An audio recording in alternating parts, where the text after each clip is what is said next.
This is Josiah Plays Pillars of Eternity.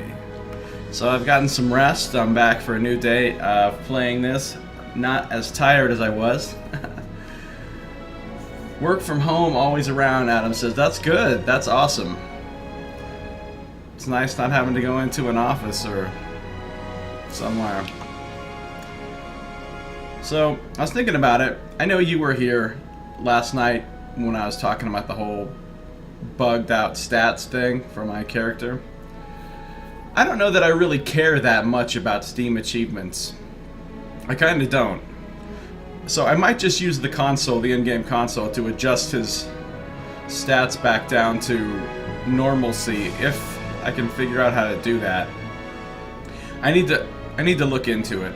So I guess I'm not going to mess with it right now, but I think I'll probably do that pretty soon. Because otherwise I'm going to feel like I'm cheating the whole time.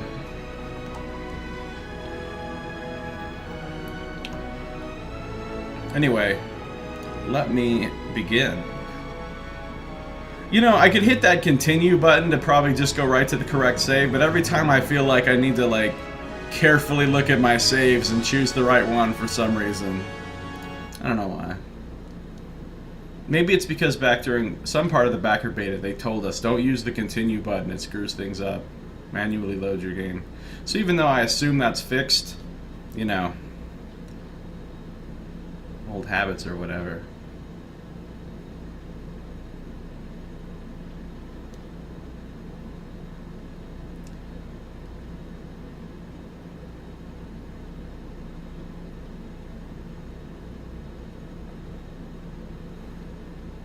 So how you doing, Adams? Is it Adams or is it Adams or Adams?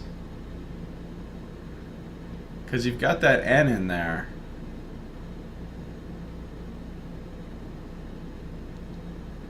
Well, loading screen. Okay, here we go. Oh, I love this game so much. I've played it for 64 hours on Steam. It's only been out for 4 days. So that means over the 4 days it's been out, I've averaged 16 hours a day. I mean, you know, 50 of that was in one big chunk, but still, that's pretty ridiculous. It's a good thing I don't work for a living. Okay. Laying low. First things first. Do I have anything I need to do in the beginning here as far as... I don't have any inventory management stuff I need to do. I don't think I have anything I need to read in the journal that's new, right? Of course. I don't think I have any books that I haven't read. I mean, other than these ones that I'm looking for the earlier parts of before I read them. Adam NS. Oh, that makes sense too. Okay. So I should just call you Adam instead of Adams. Right? Does that work better? Okay, cool. Got it, Adam. I will try to remember that. I'll probably remember. Hey. Unless I don't. Depends on how tired I am, I guess. I tend to start forgetting stuff pretty badly when I get tired. Okay, so I'm in here. I just noticed how much endurance Adair has. He has a ton. Hey. I hope that's not bugged out, too. I mean, I know the fighter's supposed to have a lot, and he has a high con, and he has... what? This thing plus... So that's probably the correct amount, but I'm not 100% sure. When I adjust his defenses down, I'll double check and make sure his endurance is correct also. But for now, I think I'm good to just go ahead and play. So as I said last night when I ended my stream, my intention at this point is not to simply proceed and start like going through like I would normally do playing the game. It's to do exactly what I did in the beginning, which is go straight for the last 4 companions and pick them up, like skipping everything else along the way until I actually have all the companions.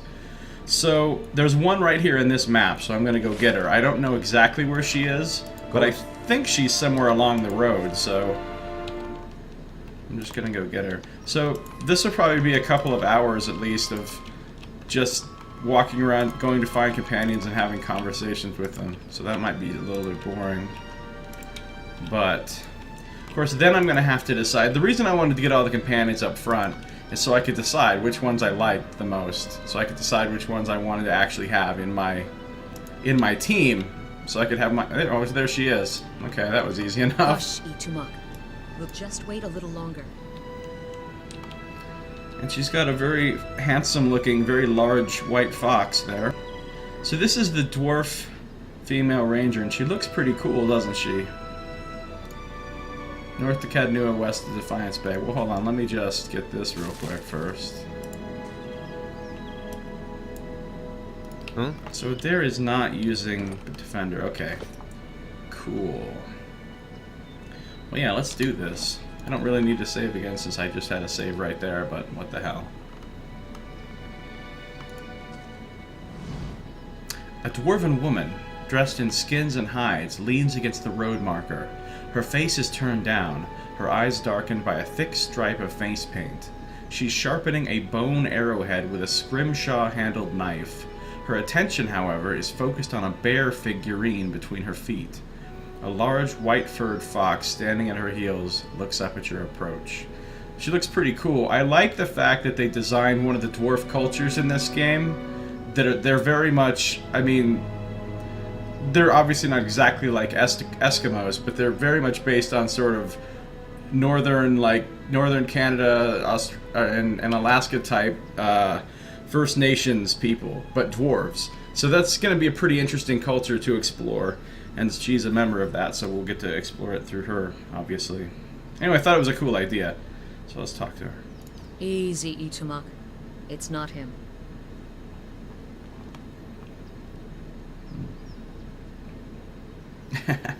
Gotta go with this. This outfit might not be flattering, but I am definitely not him. She lifts her head and looks at you. No argument there. It's just not you I'm looking for.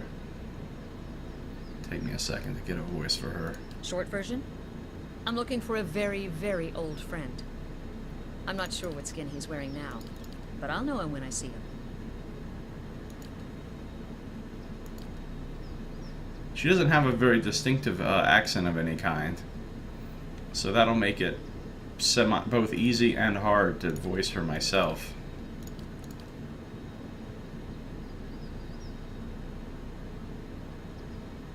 Okay, who are you waiting for? She said short version, looking for very, very old friend. Not sure what skin he's wearing now. Okay.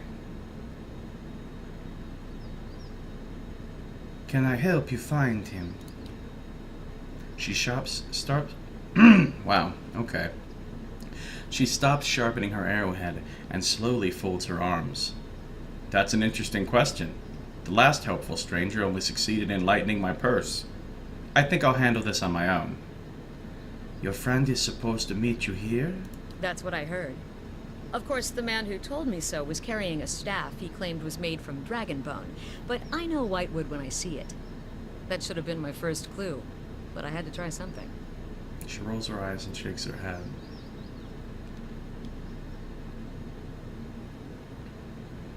Try something? What exactly are you talking about? The long version. Here we go. I'm from an island to the far south called Nasitak. I came here looking for a village elder, a man we knew as Persok. I'm a hunter back home, so tracking someone wouldn't normally be a problem. But Persok's trail is cold, to say the least. Okay, Nasitak is where she's from, looking for a village elder named Persok. Her shoulders rise and fall as she takes a deep breath.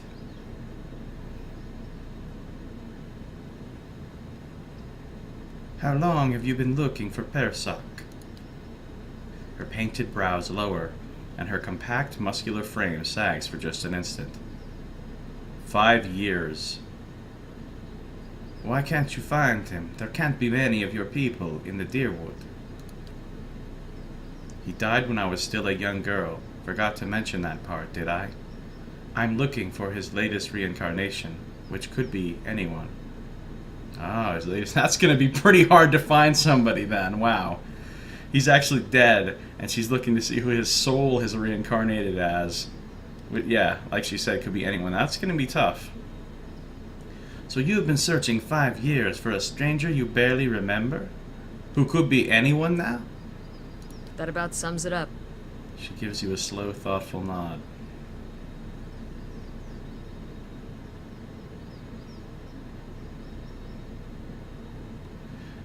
Why do you have to find Persok? She smiles wryly. That's more of a campfire tale. I'm not quite ready to get into it. Actually, I know how you feel. Then you have my sympathies. Hopefully you've got a better lead than I do. She cocks an eyebrow. She looks at the Adra figurine in the dirt. What's that all about? How does that statuette figure into it? She dusts the figurine on her trousers and raises it in her small, flat palm. It's carved in the shape of a bear, smooth and round. The polished Adra is worn to a dull mat along its arched back and ovoid haunches. A soft glow emanates from within. Cute, isn't it? Oh. It belonged to Persok. Before he returned to the wheel, he left a splinter of his soul in it. Something to help us find him later. Well, that's cool. And we got crazy Watcher stuff going on. Detecting some soul business. She holds it out to you. You feel wisps of sensation. Not quite memories, but traces of someone. When I left Nasitak, it was completely dark inside. But as I've gotten closer to Persok, it's glowed steadily brighter. Since I've reached the Deerwood, however, it's gotten hard to read. Some days it flickers and goes dark. Others it shines nice and bright. For a few hours. But most of the time, it looks just like this.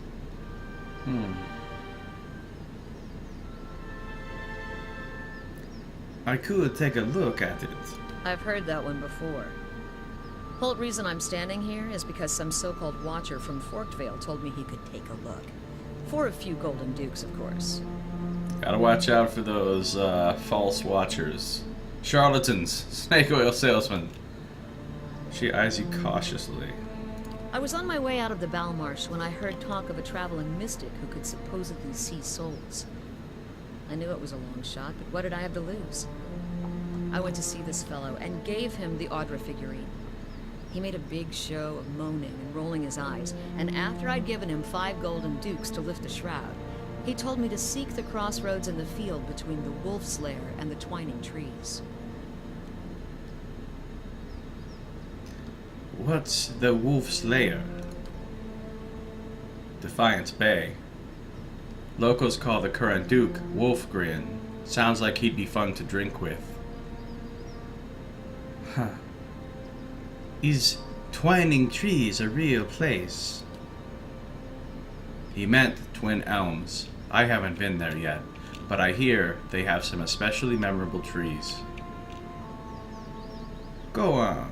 He thought he was being vague, but I know the area well enough to recognize that he meant this place. Right between Defiance Bay and Twin Elms. I had a bad taste in my mouth, but my coin was spent and I'd already left an arrow in his knapsack as a friendly warning. Told him I'd come back and leave him with another if it turned out he was giving me the runaround. I've been here a week now. Guess he had the last laugh after all. Well, maybe he was telling her the truth. I mean, she did run into me here. And I'm pretty sure I'm going to help her find who she's looking for because it's going to be my quest and I get shit done. So, really, even if he was lying, it turned out to be right because it led her to me. It was all destiny. Fate. What if I'm Persok? That'd be an interesting twist. What if I actually am Persok? I don't even know, right? It's my past life. It could be. Yeah, that's an interesting question. What if I'm Persok? Not to disappoint you, but there's no chance. This thing would glow like a torch. She wiggles the figurine. May I see the figurine? Why? She looks at the Adra bear and then back to you, her eyes narrowed. No, really, I'm a legit Watcher, I am. Not like the others who said that. I'm not like the other Watchers. I'm a real Watcher. You expect me to believe that? After the story I just told you? She chuckles. I mean it. Fine. But if you try to run, just remember that my arrows are faster. She hands you the figurine, her chapped knuckles grazing your hand. She watches you examine it, wary but curious. As you raise the Audra bear, turning it in the light, your eyes catch a tiny glinting scratch. The scenery around you melts away. Soul stuff happening. You're standing on a cliff overlooking the water, seeing through eyes that aren't your own. You catch the musk of beasts amidst the fresh scent of vegetation, and your heart beats a little faster. You'll have to watch your step up here. You look down just long enough to see the sharp, pale cliffs drop into the water hundreds of feet below you. I've got it, he's standing on a cliff. Examine the roads nearby. Deep ruts score the hard-packed earth. These are the marks of wagons, numerous and heavy laden. A large city is close. Sniff the breeze. Breathing deeply, you smell salt in the air. Wherever you're standing, wherever Persock is standing, must be near the ocean, not a lake. Well, this is pretty simple. Large city and near the ocean. That's clearly Defiance Bay. Cliffs by Defiance Bay. I mean, unless it's somewhere else really far away, but... Which, isn't that kind of where we knew he was around here anyway? This is not exactly new information. I see a vision of cliffs high over the water. Does that sound familiar? Your question is greeted with shrugs and silence. I've got it. He's standing on a cliff. What are you talking about? What just happened? She looks at the Audra bear herself, turning it a few times. She looks back at you. I told you, I'm a watcher. She blinks at you a few times, calculating. I know this sounds strange, but it's the truth. You realize I've got no coin to give you, even if I did believe you. Come with me. I've got other business in the area, and we can look for Persock on the way. Oh, it's gonna be like that. Wait, where did she go? Did she just vanish? She's probably in my stronghold now? Is that what happened? Or that's it, she's just gone, you can never find her again. Sorry, sucks to be you. Let's just see about this. The Long Hunt. Sagani, a dwarf from the southern island of Nasatok, has come to the Deer Woods searching for the reincarnation of Persock, an elder from her village. She's been journeying for 5 years now. The other villagers gave her Persock's Audra figurine, which contains a piece of his soul. She's been using it to track him, but it's gotten harder to pinpoint his location as she's gotten closer. When she learned that I'm a watcher, she asked for my help. When Sagani is traveling with me, my unique sensitivities will allow me to see traces of where Persock, or whoever he is now, has been. Travel to the cliffs you saw in your vision. When I examined the bear statuette, I felt as though I were standing atop cliffs overlooking the water. Persock, whoever he is now, must be here. The breeze smelled salty. These cliffs are near the ocean. The deep ruts in the road, suggested heavy wagon traffic. This place can't be far from a big city. So, yeah, I was gonna just kick my rogue out and let her in, but then I remembered that I lose items when I remove people from the party, so I wanted to, take her items off before I do that. And then, of course, now she's just gone. What's going on with my keep? Anyway, I forgot. Okay, stronghold, merchant stalls are done. Let's see, I've got a mercenary. What does it mean, currently unpaid? Doesn't it just pay him automatically? Why wouldn't it just pay him automatically? I have the money. Currently unpaid. Maybe, is it going to pay him automatically? Do you even know the answer to this question? Alright, well, we'll see, I guess. Nonetheless, right, I have to actually go there, or to an inn, I assume, to, what am I making? Dungeons, right, 1 day, 3 hours, okay. Well, kind of want to go back and get her, kick the rogue out, because the rogue's not a real companion, even though she is a badass, because I made her myself. So, I suppose at that point, it's time to go back to the keep. So, cliffs by the city.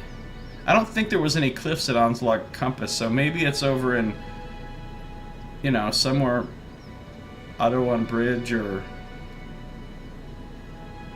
Brackenbury or Andra's Gift, or, well, I guess it could be any of these.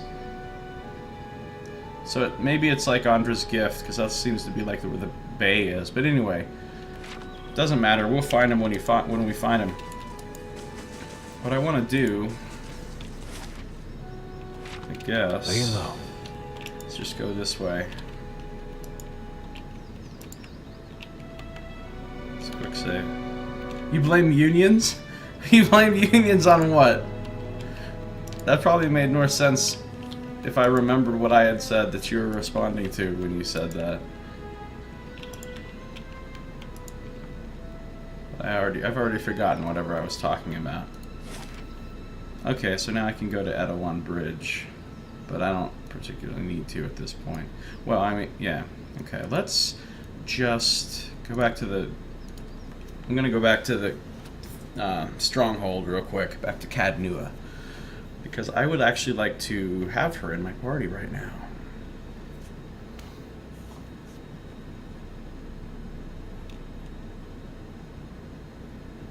Because if she has reactions that she says when I go into these other places, I want to hear them. Now, it's going to be a hard decision, though, once I had to pay 100 copper for my weighted... What? Oh, I see how it works. You don't pay them every single day. You...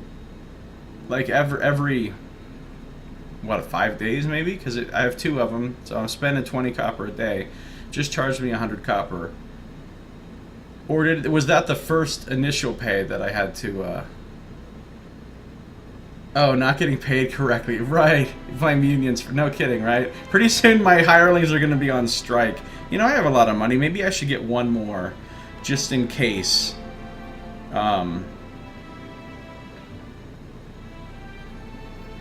I'm kind of feeling the Vagabond Scald. There we go. Okay, so you don't pay for them at the start, right? Is that what we're getting here?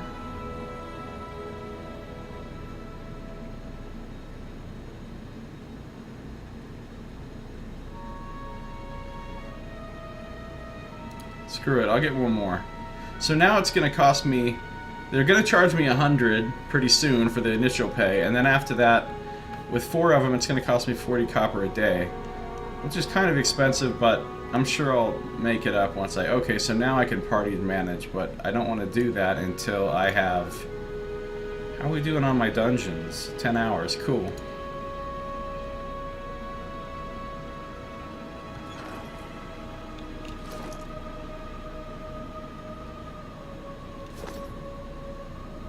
So what I'm going to do is just take...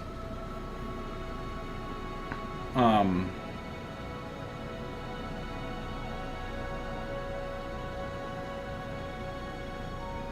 gonna try something.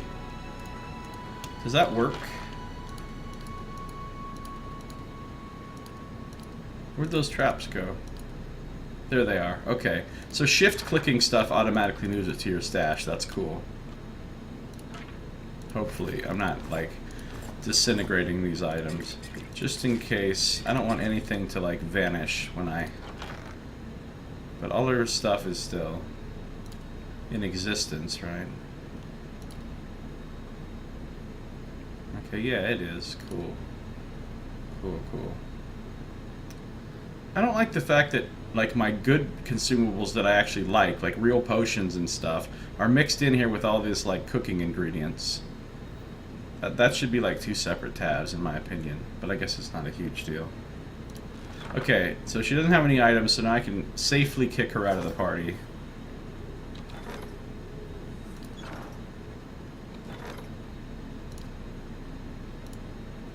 And I can take Sigani.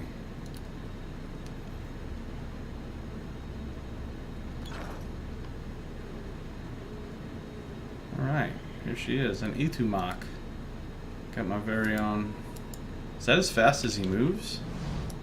Oh, that's as fast as he moves in stealth mode, okay. Wow, he moves really fast. I wonder, Keeping an eye out. like, how is his stealth? Like, if I send him off as a scout by himself, is there a way to see his stats?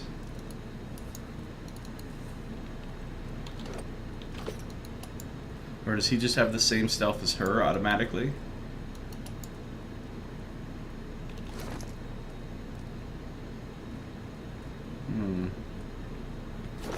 Is there any way to know these things? Like, there's his damage, I guess. Well, I'm going to go under the assumption that either he has his own stealth and it's pretty decent, because, I mean, he is an animal, a fox, or he uses her stealth, which is also pretty decent. So wow, she has a boatload of survival, oh my god. If I have to do a survival thing for a scripted interaction, she's obviously, which is good, because I didn't have anybody with survival at all before, except for he had a little bit of survival, but okay. Because I would love to use this thing. Well, it's still just as slow as anybody else and when it's stealthing though, huh? Is that what we're getting? Let's just see something. Ready, Watcher. How slow? So they go the same speed and what I can stealth? find. Or is she's still faster? Right. Hard to tell. Ready, Watcher.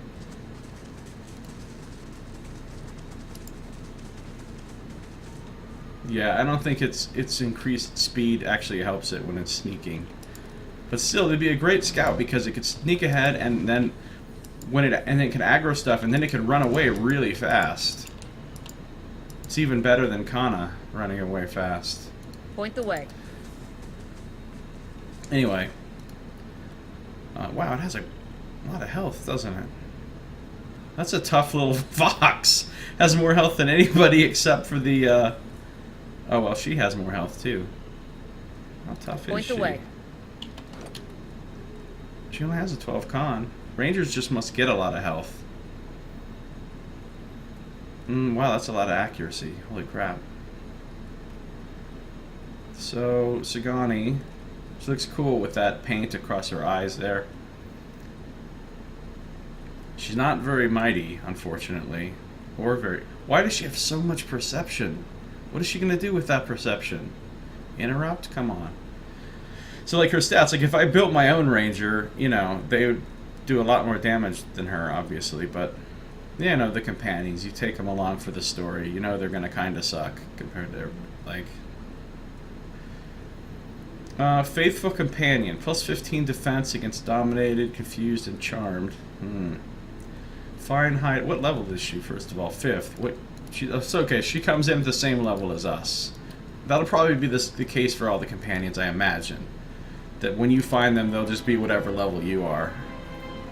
Which means the earlier you find them, the less time they have to screw up their build with stupid talent choices. That's another good reason to go get the companions as quick as possible. Like, this Faithful Companion is a dumb talent. There's so many good talents she could have, and she has this. Like, come on.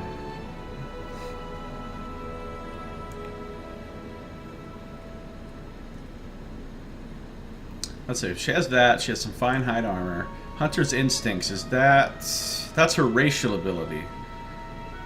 In the traditional lands of the Boreal Dwarves, primordial creatures, oozes, sentient fungi, and plants, and wilder, ogres, skulders, trolls, Vithraks, and Zarups, have long preyed on isolated hunters. Generations of conflict with these creatures have given the Boreal Dwarves inherent accuracy bonus. That's a lot of bonus accuracy.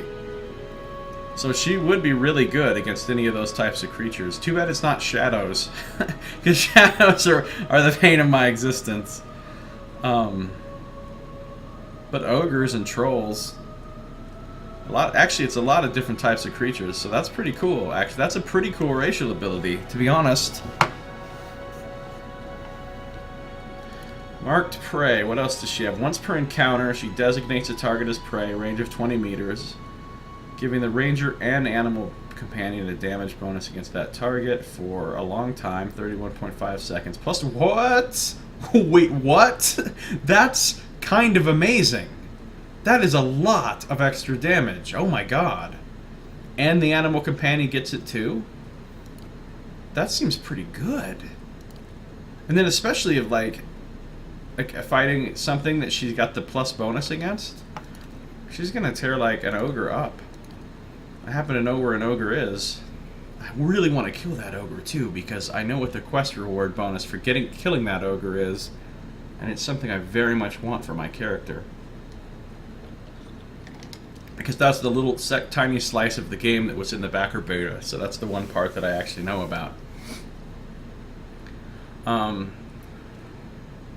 Stalker's Link, plus 10 accuracy when attacking the same. That's a good talent there. Or a good. I guess it's just it's not a talent. It's a class ability, but it's nice. Long experience fighting together enables the ranger and animal companion to fight as a highly efficient team. The ranger gains an accuracy bonus when fighting any enemy already engaged by the animal companion. I really wish I could see the full stat sheet of the companion. Like, I need to know, what are its defenses? I mean, I guess, you know, what can I do? There's nothing I can really do about it, whatever they are, so. But I would sure like to know. I have a feeling it's going to go up in battle and it's going to get smashed. Like, really badly.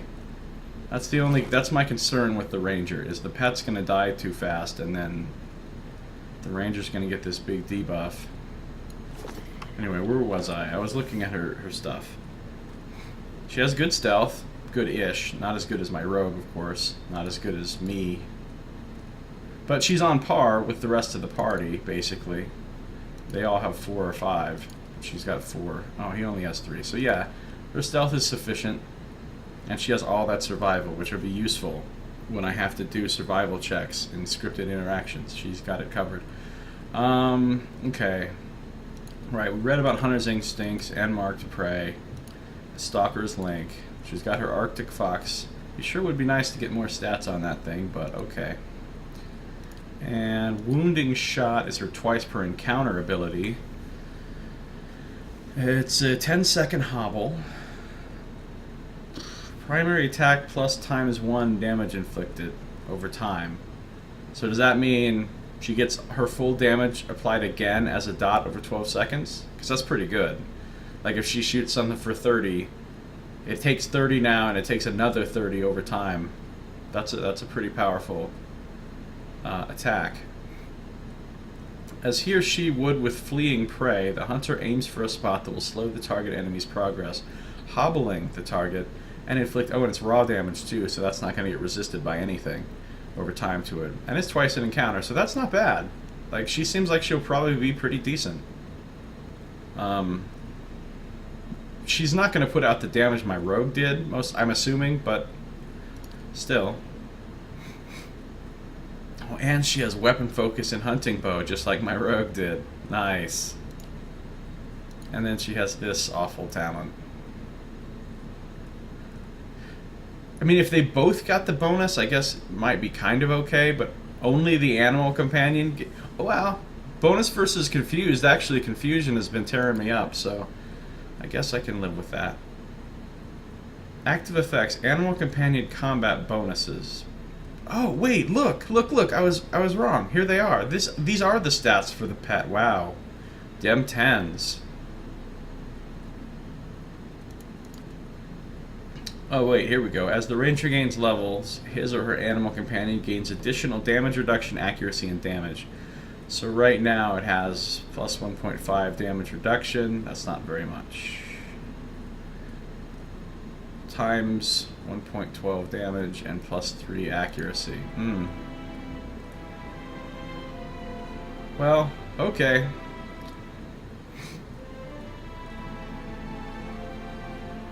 We'll try her out. I don't know whether or not she'll make the final team or not, but she's got a fine hunting bow of her own, so I don't have to give her fine dagger and hatchet.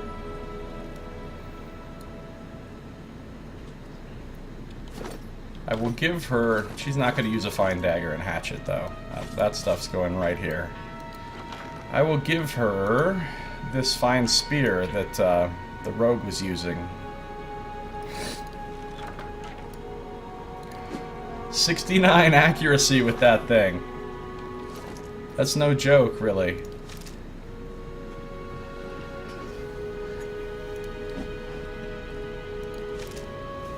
But, of course, she's going to stick with the bow.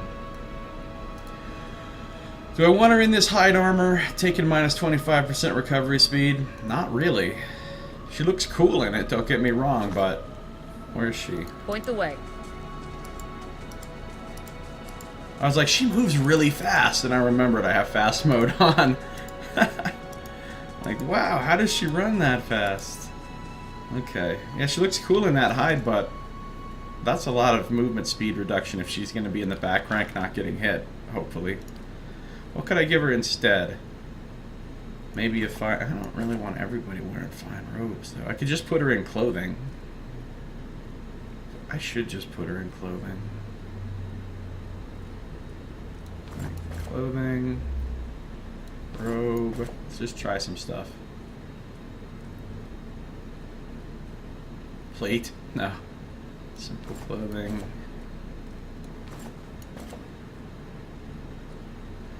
Because I have some clothing with fur on it that kind of looks like what she's wearing. Let's see. Fine robe. Nope. She looks totally wrong in that with her whole barbaric thing and the... Yeah, no. I don't think so. Maybe.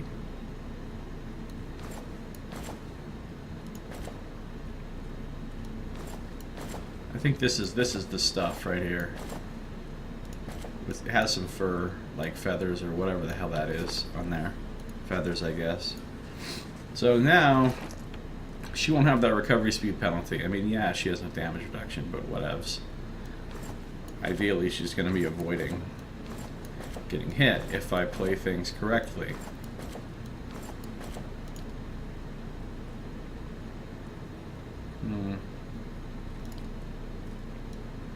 And plus, she's tough. Like, she's a lot tougher than my character. So she can take some extra damage, you know? She's a lot tougher than Aloth, too. Like, as far as health, look, she has more than twice as much health.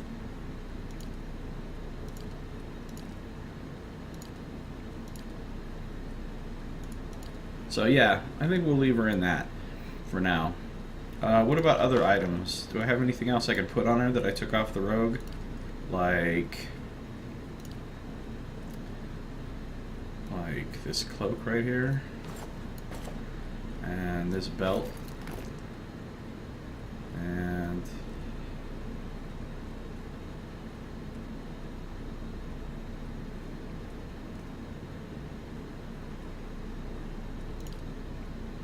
Rogue didn't have any rings or anything. Oh yeah, let's pull out the consumables too.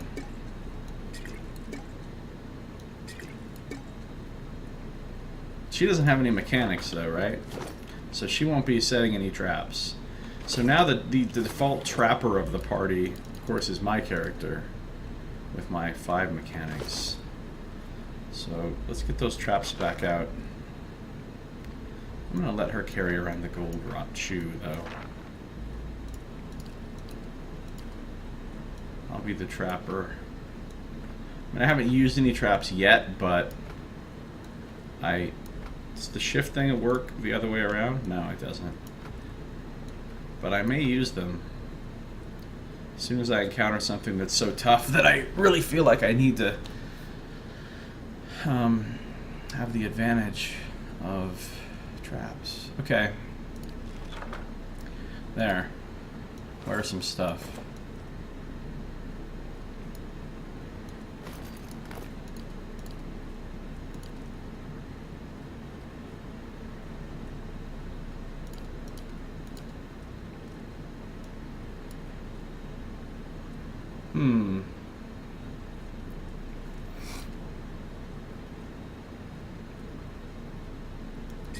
She can have all these potions.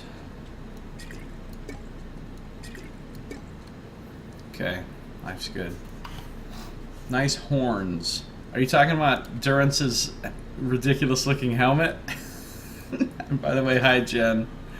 Yeah. If it makes you this helmet is so silly looking, but I was like, this is the guy. If anybody's gonna wear the helmet, it's gonna be this crazy dude. Crazy horned helm hobo. Ooh, I like the alliteration there. I could call him Triple H from now on. Triple H. He now has his official party nickname. Horned Helm Hobo. Let's get this done, Triple H.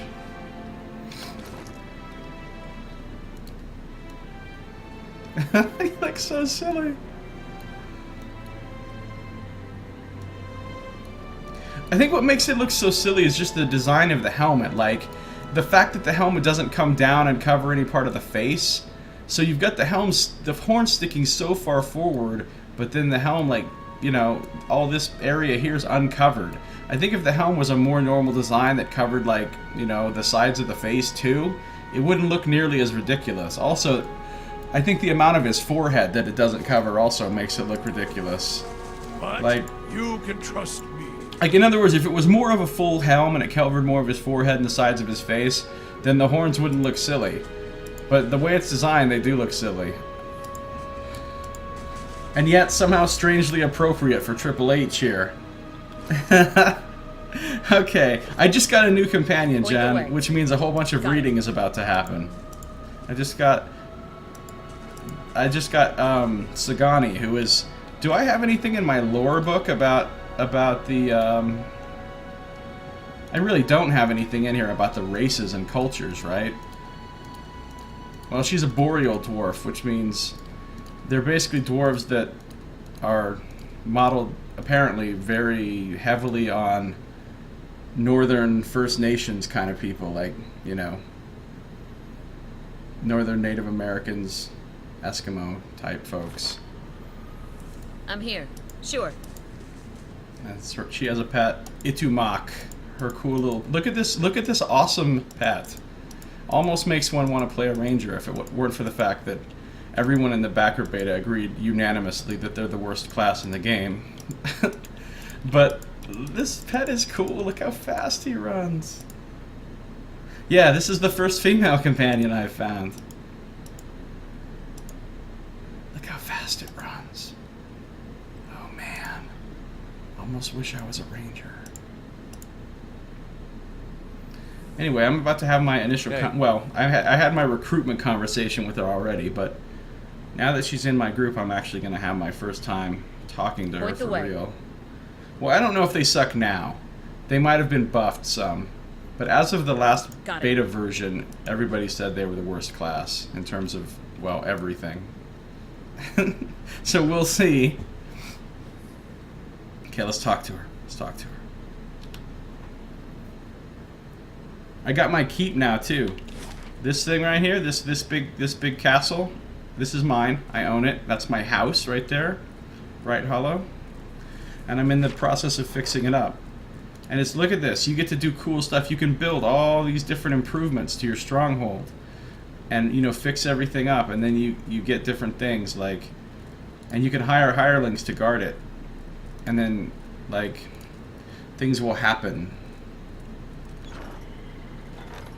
Like, events will happen, you know, different, like, sometimes it'll get attacked, or sometimes visitors will come that want to sell you things, or that want to have you go on an adventure for them, or have you send your companions.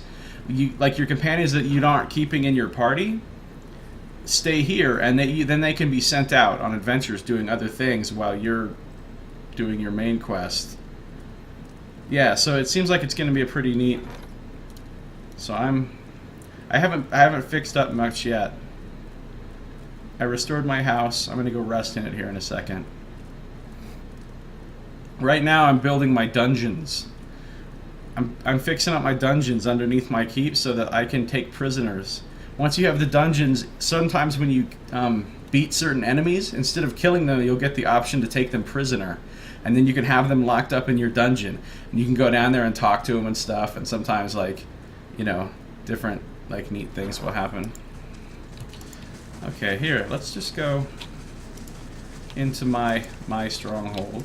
And my stronghold also has a 15 level mega dungeon underneath it, which is kind of amazing. So, we'll check out the keep real fast, because you haven't seen it. I don't think you've seen it. He's yeah, throw hirelings in after they bitch about not being. Well, I have to have a cell ready for Durance when the inevitable date comes when he loses his shit, and like. Oh yeah, and this throne right here actually has a spirit inside, and this is like the talking ancient throne spirit that's like the steward of my castle. Oh, she says something new this time. People are starting to notice your hard work. I dare say we'll have more visitors shortly. I'm glad you decided to stay on, my lady. It's been difficult watching this place tumble into decay time and again. To see it restored is... I can imagine the great crowds, the petitioners. Music, perhaps, in the evenings. Oh, I've gotten carried away, haven't I? Here's the report. Alright, and then this just opens this up again. I don't even know if he'll deliberately betray us. I upgraded and I got a merchant in my house too now. Good day, stranger. I'm in my keep, so I can come back here, I can rest for free, and I can, like... Wait. He has more stuff than he had the last time. Okay, so he gets new things, like, as you go. I want those things. Cool.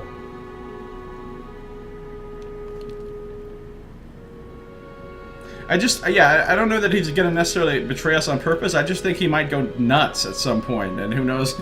Maybe he's gonna need a timeout. He just might need a timeout.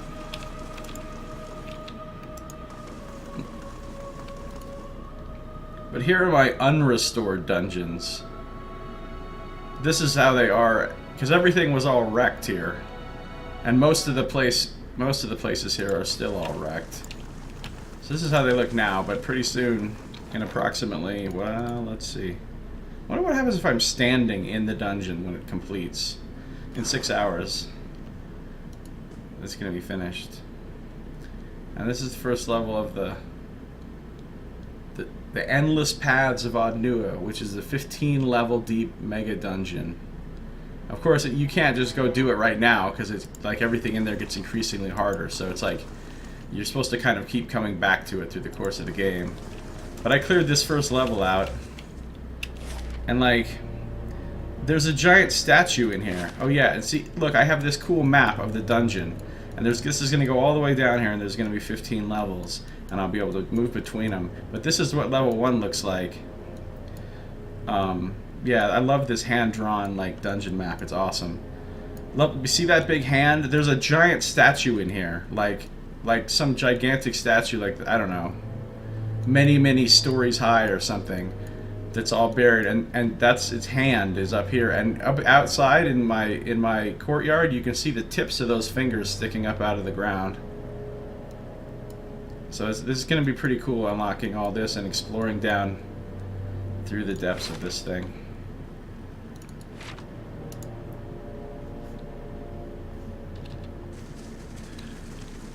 No, I did not yet. I'm probably going to, but I haven't yet. So this is the palm of the hand.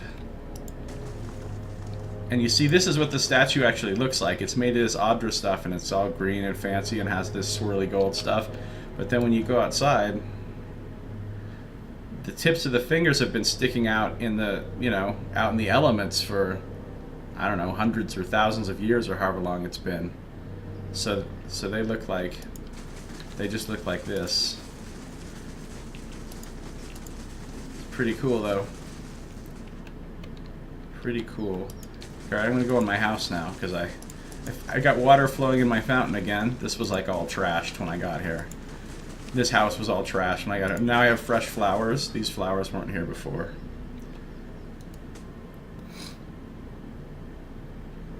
Now the first floor of my house is still not fixed up for whatever reason, so it's still like all broken, and like everything's all. This is my library. I can fix my library up. And this is going to be an alchemy lab, but as you can see, everything's still all crappy.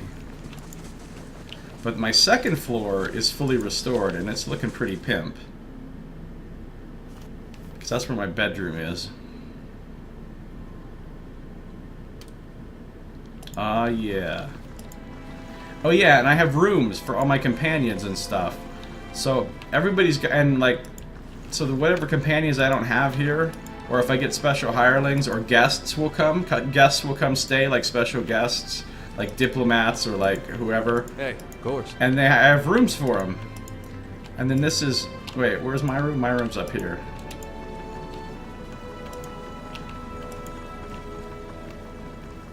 I wonder, is my Of course. rogue that I just kicked out of my party, is she here somewhere? Because she's not a story companion, so I'm not really sure if she actually shows up in one of these rooms or not. But if I kick one of my real companions out, I tried it earlier, then they're just here. They're in one of these rooms. I don't think my rogue's here. She might not show up because she's not like a legit companion. Anyway, so yeah, I can come here and I can rest. Now, here right now, it gives no bonuses, but as you build stuff, you get more and more bonuses that apply to you when you rest here. So, like, when I build the towers, then I get a perception bonus whenever I rest here. I build the library, I get a lore bonus whenever I rest here. If I build the craft hall, I get a dex bonus. If I build the artificer's hall, I get a mechanics bonus. And so you can get all these bonuses. Resolve bonus for having the chapel. Intellect bonus for building the forum. The forum is where ideas and strategies are cultivated and shared. It's like an outdoor, like Roman, I mean not Roman, but like a Greek sort of almost like a little outdoor amphitheater. I love the idea of having a place in my keep where like we can philosophize. Like, that's pretty cool. Didn't you pay for her? Yeah, no, she's still available to me. She's not gone. I can do party management here. See, here she is. I can add her back to my group anytime I want. Well, if I'm in the keep or in an inn. I just don't have room for her right now because you can only have 6 people.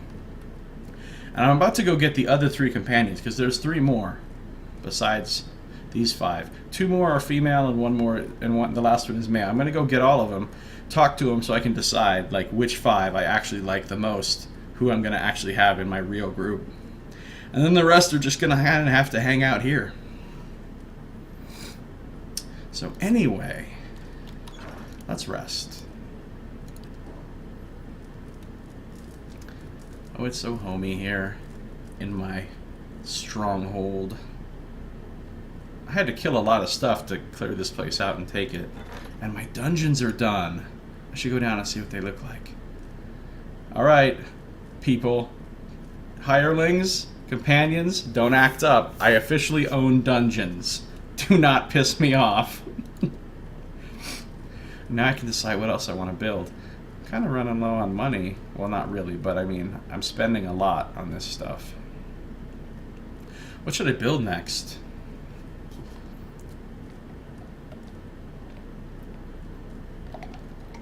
I'm thinking,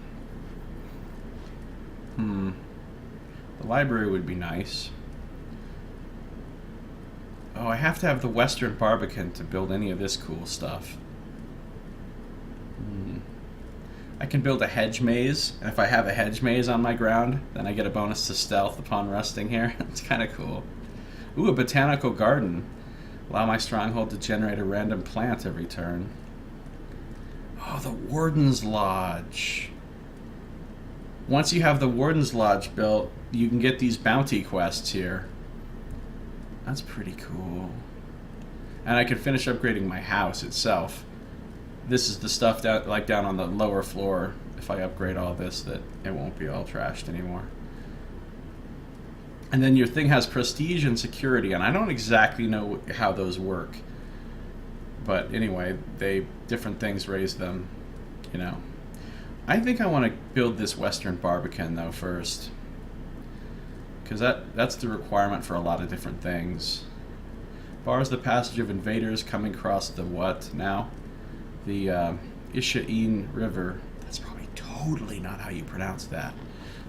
The Isometric River is how I'm going to call it until I hear otherwise. What the hell is an eye with a caret over it? I don't even know what language that's from. Anyway, it's going to take 3 days. And it cost me some money.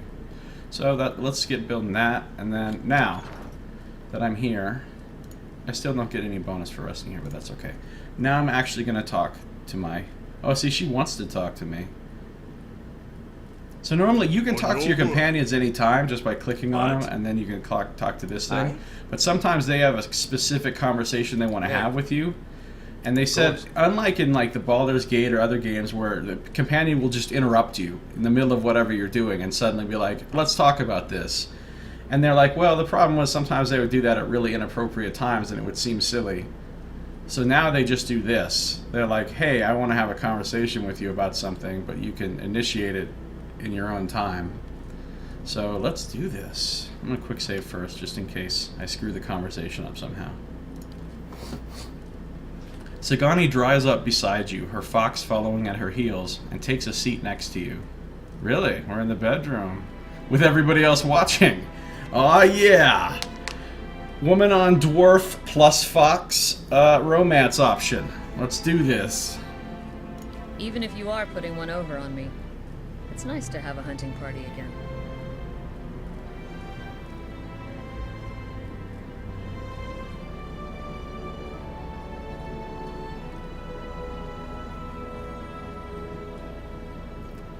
Finding Parasak must be important for you to have traveled so long. 5 years for me. Must be 30-something for Ichimok. Hearing its name, the fox looks up. What an adventure! It certainly started out that way. She grins wearily. It's been a long hunt. A long time away from my family. Before, I'd crossed the tundra of Nasitok following caribou birds. I didn't want to leave Cullen and our children, but I was eager to visit lands my people rarely do. But 5 years without finding it. It's like 2 hours of necking. I'm ready to be done with it. Whoa, she has a husband and kids. That's a revelation. I had no idea. Now I'm gonna feel bad if I get her killed. Like I have to. She has kids. I can't just be throwing her life away carelessly.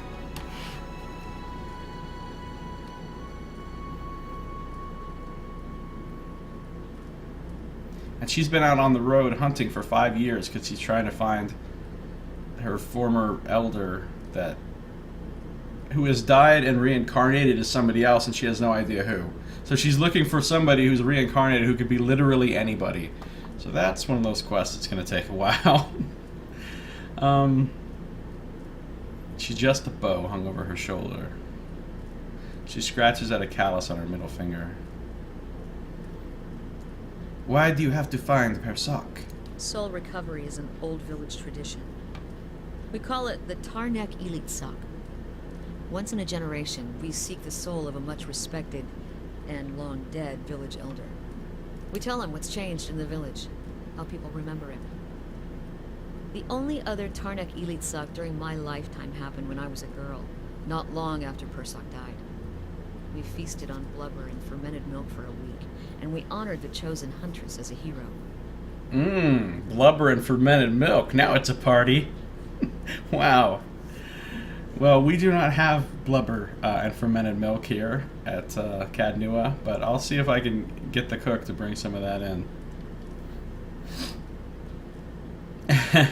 Yeah.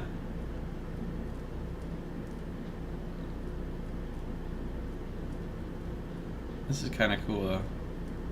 Then she left, and we returned to our duties.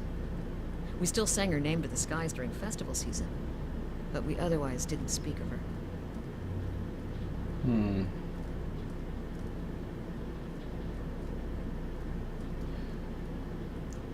I'm sure your village still remembers you, Sagani. You're kind to say so, but I'm not so fragile that I need my name chanted in the meeting halls. It's not being forgotten by my village that troubles me. But sometimes I wonder how my husband and children remember me, if they think of me often.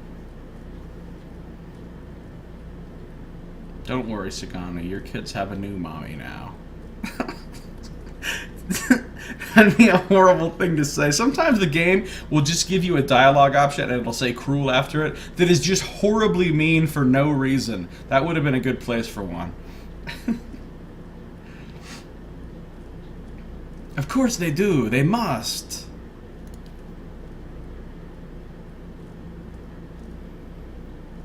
I would like to believe it, and yet sometimes days go by and I realize that they have not crossed my thoughts.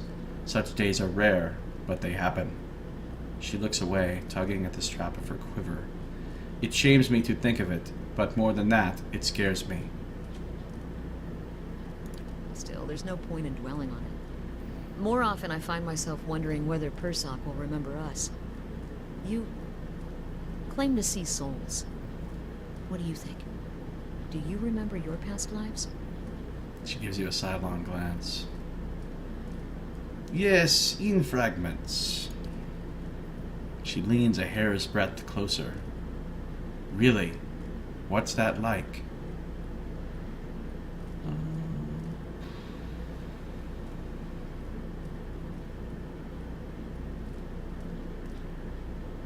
Frustrating. I only wish I knew more. She sits back. I don't envy you. Guess I'm lucky I only have to worry about someone else's past life. Makes me wonder what Persoc remembers about our village. Or if a turn at the wheel has yanked the details out of his mind like it does for most of us.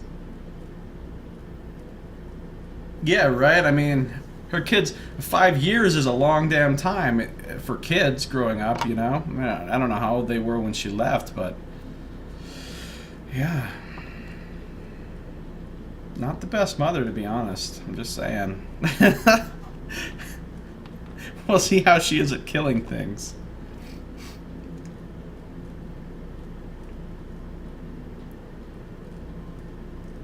What would you tell him about your village? Masuk is probably much the same as it was 100 years ago. We live between tundra and frozen forests, and the land takes as much as it gives. But our hardships bring us together. And the elders truly unite us. They keep the stories of past generations, and they guide us from season to season, through good years and lean. She brushes a braid behind her shoulder.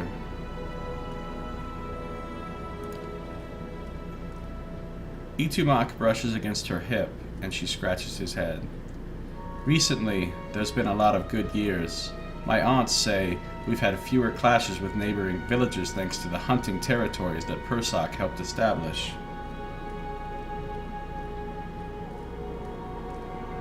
So, Adam says, so is there a storyline where her family forgets her and she lives out her old life through your watcher powers like that scene out of Ghost? Yeah, I'm pretty sure there is. How could there not be something like that? Oh my god. Now Unchained Melody is running in through my head. In bad years, we rely on trade with the merchants that pass our shores.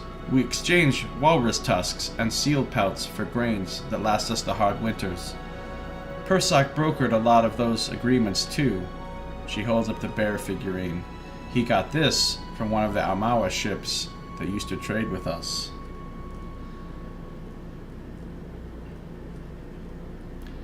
It sounds like Persoc did a lot for your village, for your people, and your village, both. For the people are the village, and it takes a village to raise a child, is it not so? It's the village is raising your child, right? That's what I'm supposed to remind him.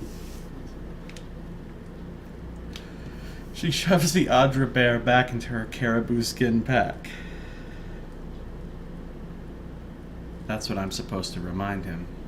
Okay, Jen. Oh, is it the Walking Dead finale tonight? Man, I haven't watched any of the, this last little bit of episodes, whatever, 6 of them, or however many it's been since they came back from the break. I was waiting till all of them come out, and then I'm going to watch them all at once. So, have fun with that. Enjoy. I don't want to hear any spoilers about it. See you later.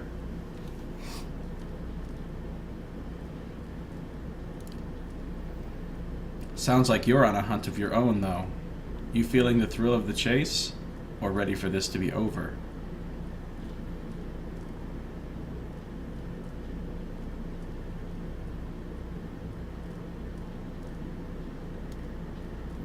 I enjoy the adventure. Every day brings something new.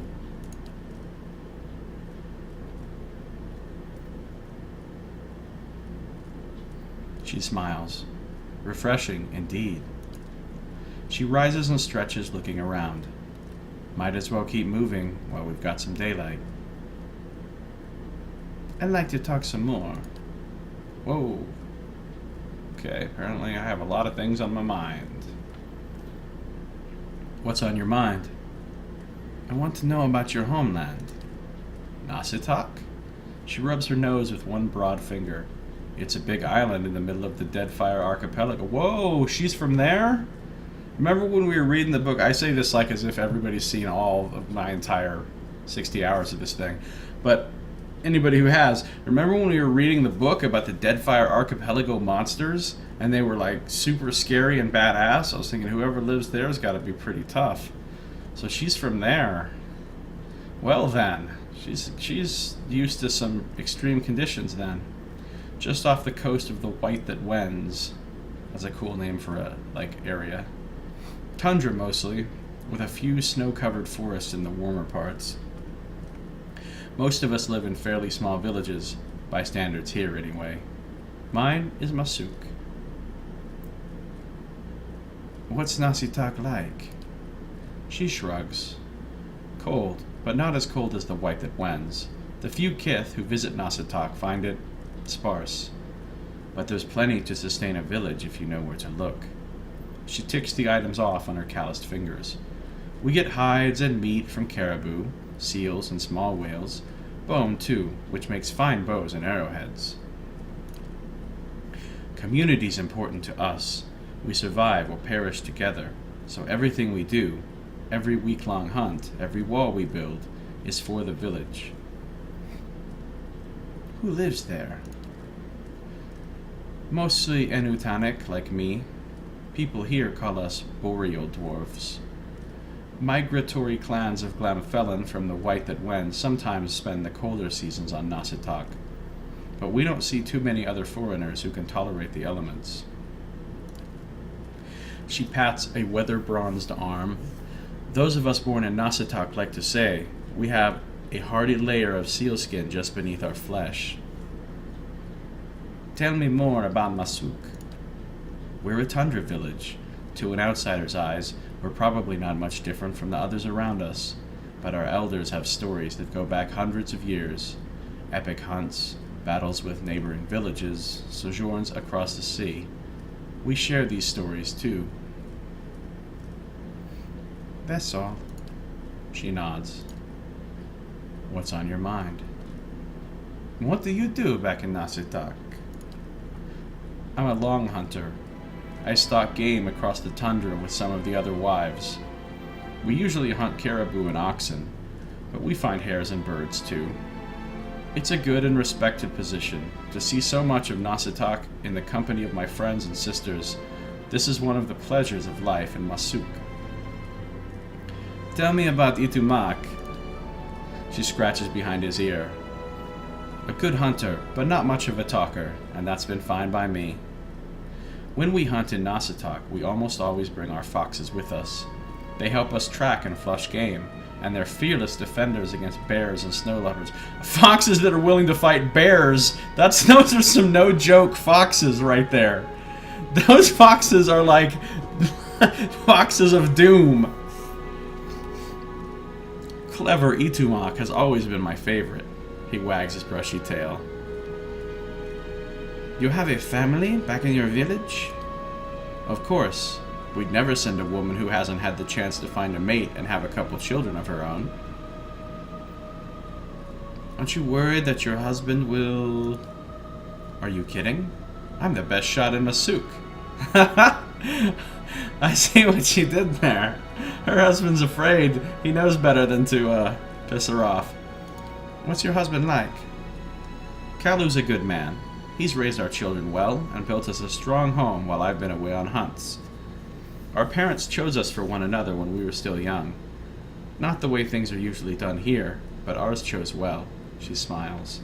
We came to appreciate each other as helpmates first, then friends, and then, well, you know how it goes. There's a hint of a blush below the stripe of face paint. Tell me about your children. I've had 5. Whoa, 5? She's got 5 kids. Yakona, Astoya, Nahuho, Anik, and Malak. Astoya and Anik died young in long, lean winters. Malak was barely talking when I left. She scrapes a thumbnail along the handle of her hunting knife. He probably won't know me when I get home. She frowns, her hand falling from the knife. Even in Nasatak, I spent most of my time on the hunt, but then it's easier to relish the hunt when I know I'll see my family enjoying our kill.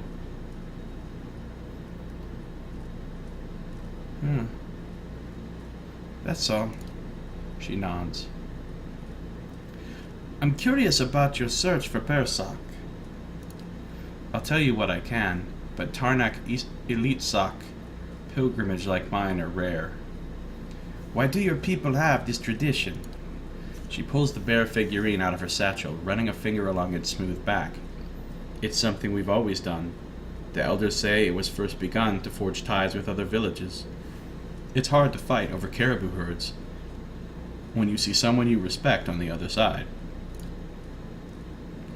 We also believe that passing our history on in this way keeps us stronger, and it helps them, the elders I mean, return to us after they've been away from us for a generation or more.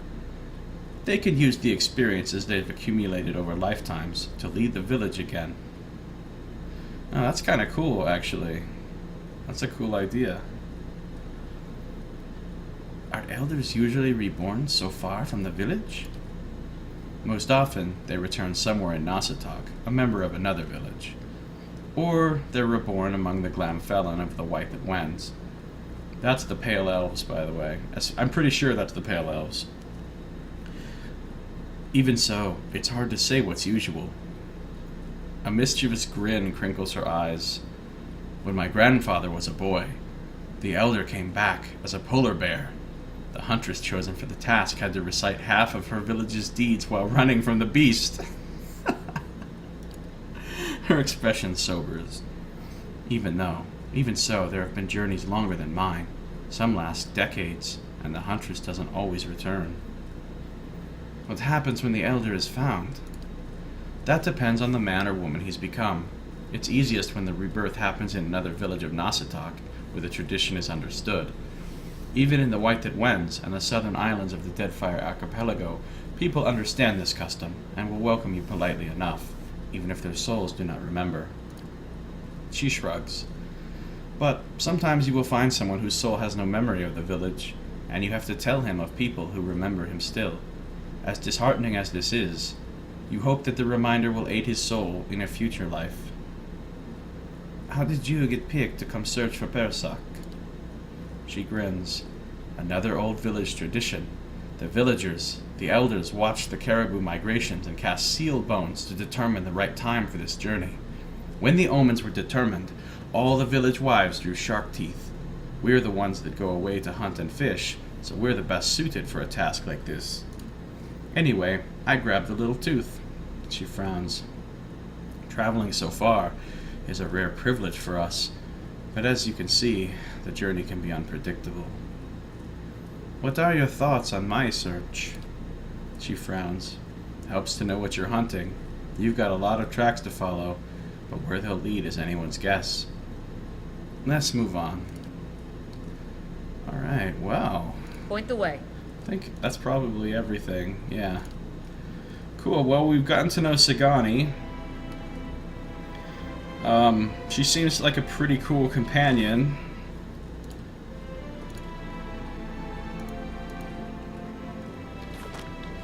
And,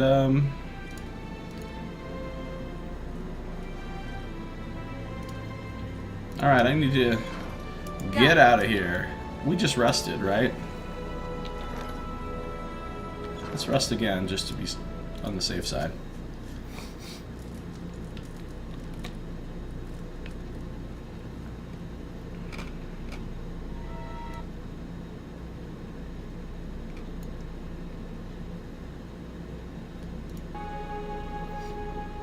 Oh. She wants to talk some more, apparently, since we rested. Sagani saunters over to you, stretching her legs. She holds a pouch of deer jerky in one hand, and she offers it as she takes a seat across from you. Itumak looks on hungrily. Long day. She bends one arm behind her head, reaching until you hear a pop. Just wanted to see how you're holding up. You seem to have a lot of long nights. The Leaden Key hasn't assassinated me yet, so I guess I can't complain. A bright side to everything, isn't there? She folds her arms over her knees. Look, it's been a while since I had a hunting party, but we're in this together now. And even if we're hunting for different things, we're still hunting together. She takes a hunk of dried meat from her pouch and bites a long strip from it. Itumak licks his lips, and she tosses him the rest. I don't understand exactly what's happening to you, but I'll help you find Theos, same as you're doing for me. Don't know what that means. Huh? I'm here. Okay, so I think Of course. Following your lead. Yes, my friend? I don't think there's anything Aye? Hey. new to What's talk on to your any mind? of my people about. Aye? So let's move on. She's all set on gear and everything in case we get into a fight, right? Yep, I think so. Ready, Watcher.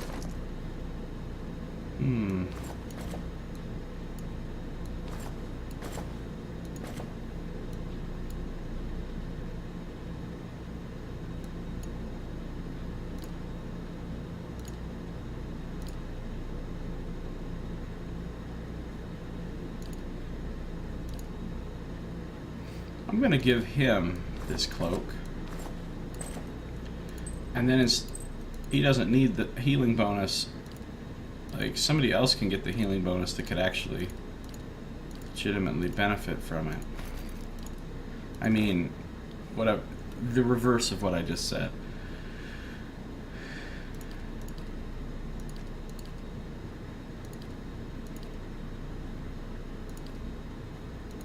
I kind of like this idea. This damage reduction versus cold, and she's from a cold place, so it seems to just sort of fit, like, thematically. This amulet, we'll just hold on to. Here it comes. Plays Unchained Melody. Adam, you're funny. Of course. Right? Oh boy, here we go. Where do I want her in the party? Well, I certainly want her in front of me and the wizard. What?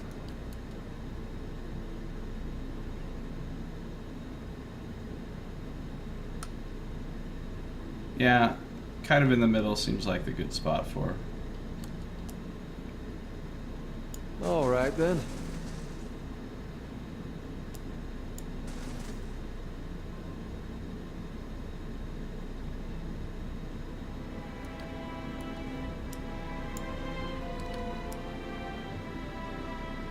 Of course.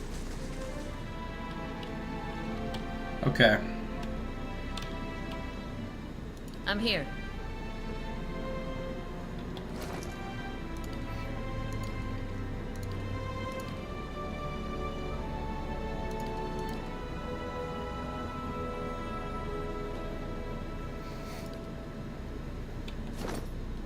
God, why is Alof's might so low?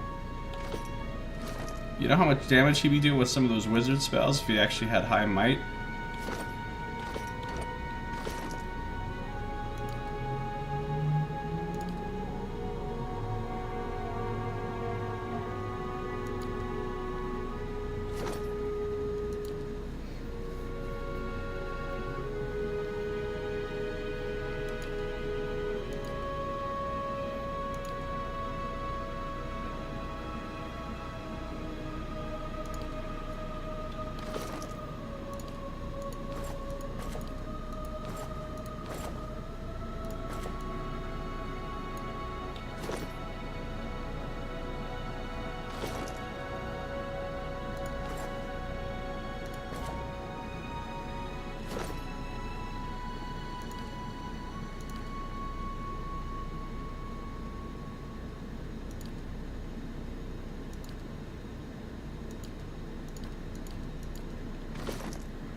Damage and healing.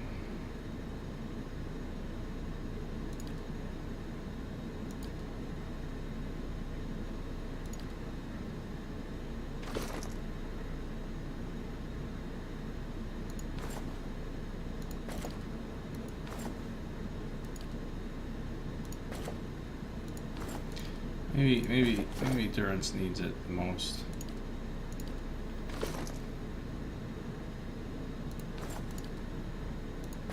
You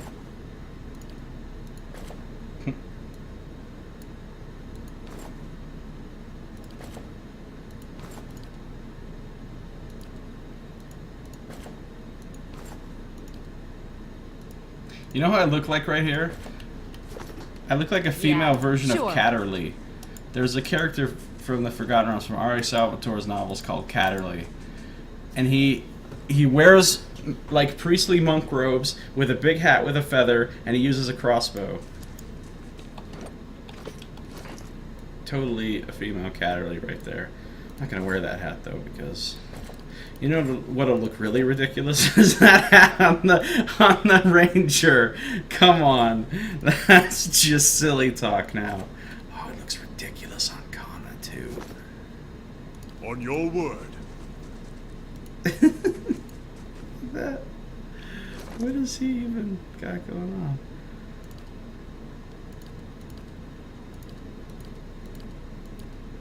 Why does he have the will cloak? What makes him the keeper of will?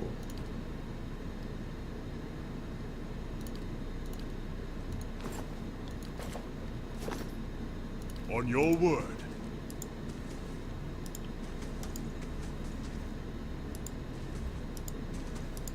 I'm tempted to give him that hat. So what other hats are there? There's a hood.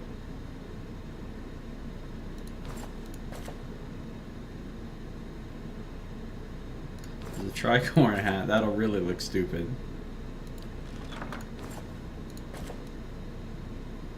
That kind of looks cool on him in a weird sort of way. Oh, the hood looks silly. No.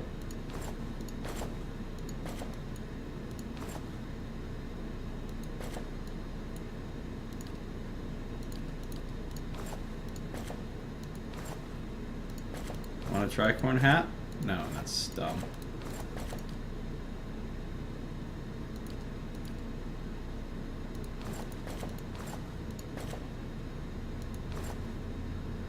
My character's gonna go sans hood for a while.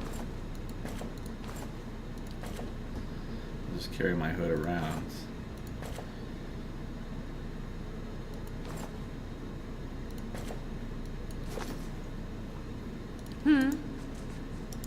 That is a gigantic ass crossbow. Look at that thing. I mean, it's an arbalest, but still, like, it's ginormous. Okay. I think we've faffed about long enough, probably. My eyes are peeled. Let's go get the next companion. So I can either go over to Deerford, or I can go down to Under's Gift.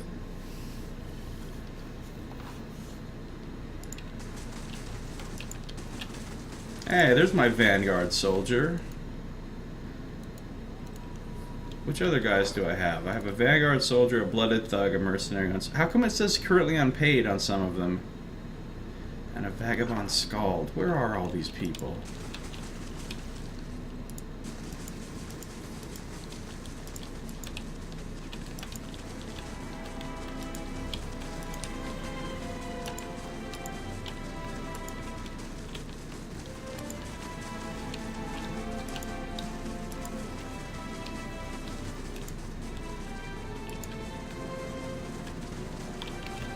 Maybe only one of them shows up out here at once. Oh no, there's the Scald. That's another chanter, basically. The Scald has a mohawk and a flail and purple pants. Wow, my Scald is like has quite the personality. All right, and there's my Mind Striker. My other one is my whatever thug, right? Oh, there he is too. He's oh, that makes sense. He's by where the hedge maze is going to be, which is the thing that gives you plus to stealth. He's like a wood elf or something with a hatchet.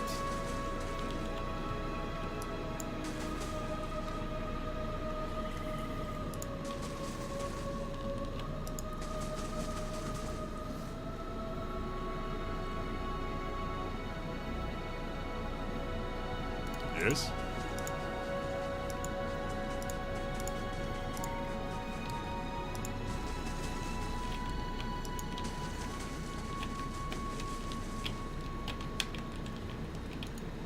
You must gather your party before venturing forth. Wait, what? What do I do? What do I need to do? Come on, say it again. Say it. Alright, fine. Oh, cool. When you leave the stronghold, you automatically get the party management thing come up so that you can, you know, adjust your party. Okay. So let's head over toward Deerford Village, I think. First.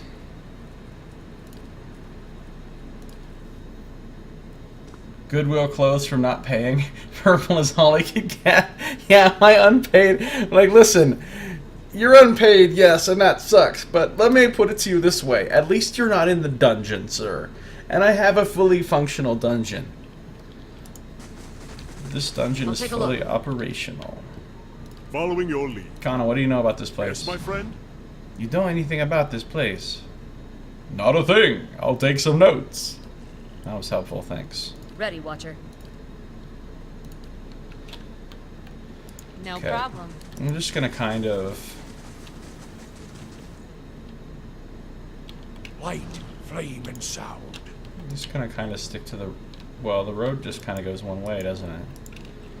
Is there another road that branches off? Yeah, there is. Here it is. That's right, she was at the crossroads. I forget these things so quickly.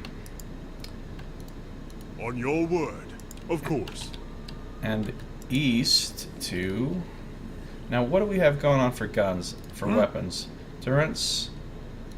You got your arquebus equipped, which means it's presumably Yeah. loaded. Is my stuff both loaded?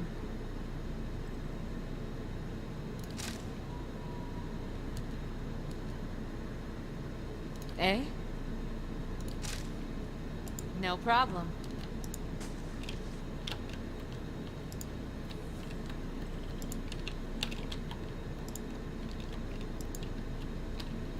Time for a quick save, just in case some crazy shit happens.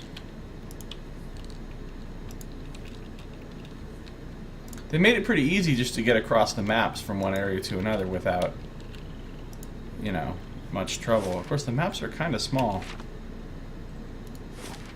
Now I can go to Stormwall Gorge. There's a companion here, somewhere. I don't know why I'm whispering.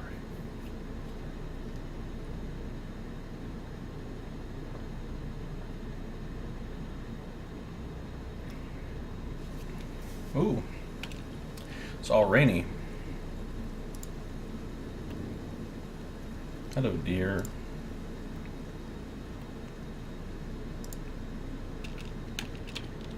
But I'm stealthed. But I'm stealthed. Huh? Nice and quiet. All right, Sure. Hunter. Let's see you do your thing. Dead on. All right. Isn't that deer running at me like to attack me? What? All right. So if you can't solo this deer, you don't get to be in my party.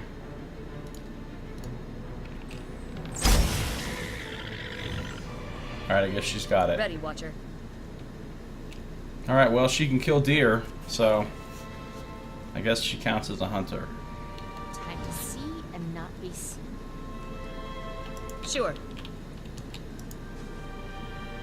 I should stick to the road. All the companions have seemed to have been right by the road so far. I mean, there were two that were in the town. Kana was right at the bridge, right in the front of outside of the gates of the place, and both Durance and Sagani were right on the road. So, this isn't a very good road, is it? I mean, look at this thing. It's just basically a little, like, tiny track in the dirt.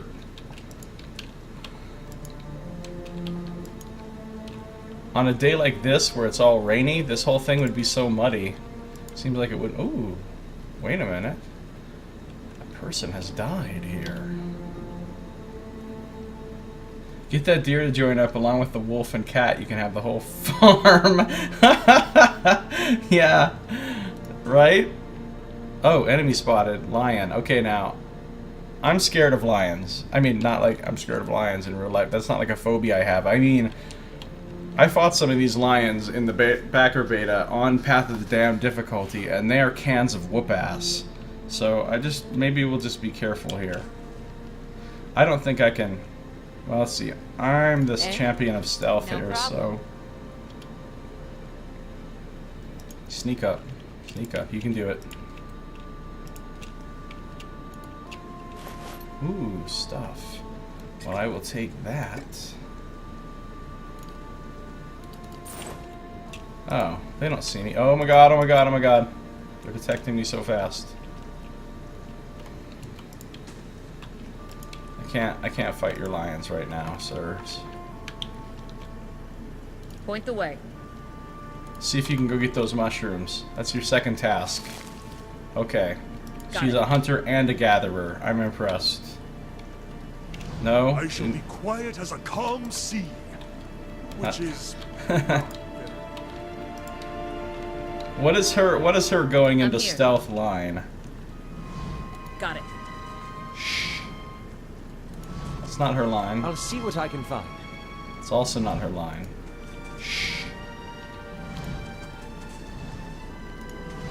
Margaret's fire casts light in dark places. Shut up, Durance. Keeping an eye out. Let's see what lies this way. God damn it. Everybody else be quiet.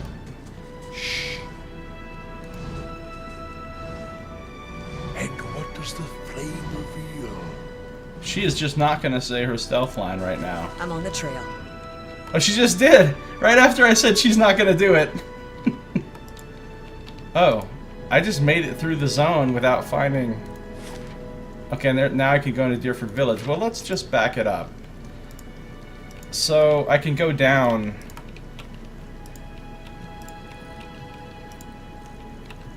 Do you see a guy anywhere?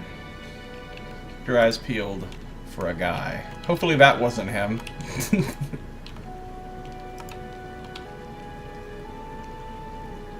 I can go down here.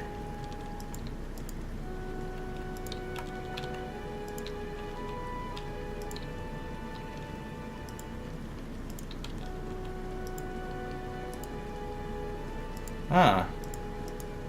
This is how it was too in the beta. There was all this water down here, and people were speculating that they just added that for the beta to keep us from going down there, but obviously that's not the case. But I still believe that there's some way to get rid of that water. I'm pretty sure there is. I just don't know how you do it. Hey, there he is, there he is. There he is. Okay, cool. He's an Orlan. He's the official group Orlan, the token Orlan.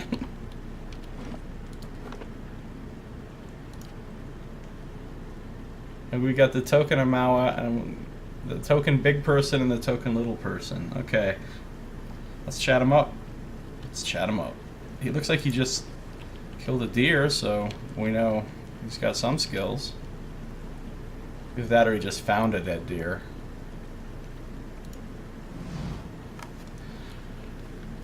Haravius. Haravius? Haravius? Haravius. Chewing on a piece of uncooked meat, a small Orlan dressed in tattered leathers offers a mumbled greeting and waves his hand. Despite his pleasant smile, the upper right portion of his face is in a sorry state. An eye patch stitched with a stylized eyeball wraps around his head, and his ear is a mangled remnant that twitches and spasms while the other ear perks up at your approach. Next to him is the splayed carcass of a deer that appears ripped open by a bear or wolf.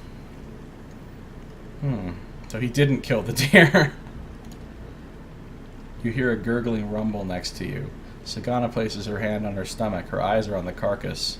Still fresh. Utamok's pink tongue lolls out of its mouth. They're hungry, huh? You just killed 2 deer back there. Why didn't you say something? If this is your deer, you need a new game warden. Name's Haravius. Hungry? I can't eat all this. First catch of the day, help yourself. Name's Haravius. Hungry? I can't eat all this. First catch of the day, help yourself. I'll see if I can manage a voice for him. That sounds kind of the same. He smiles. Bits of sinew and tendon dangle from his bloody lips. His one good eye twinkles. Taking a step back, he spreads his arm wide, presenting the carcass to you. What killed that deer? You might want to cook that first. I'm the Duke's game warden. That is a fine for poaching. I'll have a small bite. Jury's over. What killed that deer? One ornery Stelgar. Though looking at the deer's insides, it had a malformed but delicious heart, and would have been dead within the year regardless. He chuckles and scratches the stump of his half-severed right ear. One ornery Stelgar. Though looking at the deer's insides, that's gonna be... So it's like radio voice is gonna be Haravius. Super News Talk 780 KOH. Yeah, okay. So he's radio voice guy. Got it. Gallowayne chose a fitting end for this fine animal. Pardon me. He's I eating. shouldn't pray with my mouth full. He bows his head to the deer, starts to breathlessly chant, but then stops abruptly. Okay, alright. Tell me about Gallowayne. Lord of the Hunt, patron of all seekers. I'm the wrong person to ask. His voice falls flat. He brushes his hair aside, allowing a closer examination of his eye patch. A stylized pattern of an eye is embroidered on the worn leather. As a child, I would worship Gallowayne in hopes of being a great hunter. But I have since come to know Wow, he who sees and is not seen. Really? Wow, huh? Points to the eye patch. Before I continue talking to him, farewell. Dorlan bows slightly and waves his hand. Farewell! Before I continue talking to him, I want to do something, because when we get to the conclusion of his conversation, and he's going to presumably want to join me, I want to be able to kick someone out and have him join without worrying about inventory items. So I'm going to decide right now who I'm going to kick out, so I can take their stuff off of them. Who am I going to kick out, though? I don't want to kick anyone out.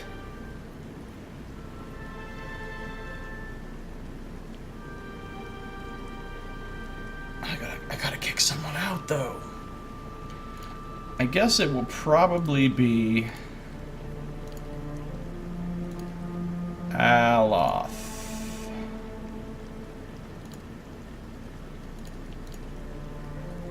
So it seemed like they only lose stuff out of their quick item slots, but man, I really don't want to take the risk.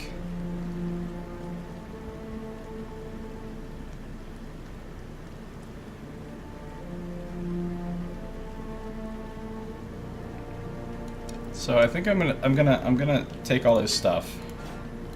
Let's make sure that all of that stuff is actually.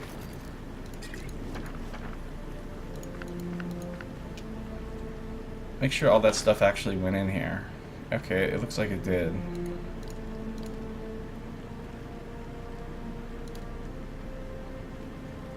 Seriously, somebody might want to wear Aloth's armor. It's pretty cool. And somebody might want to wear that turban and that cloak.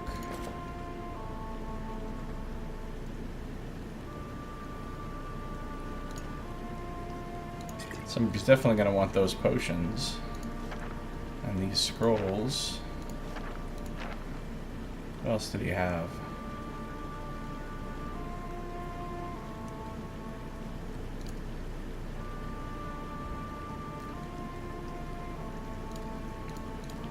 54 lockpicks, that's what I'm talking about.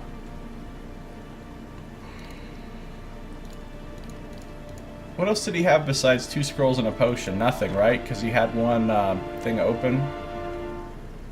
Alright. So Aloth is going to go, unfortunately. Because the real wizard is here. The wizard who isn't a wizard. Yes?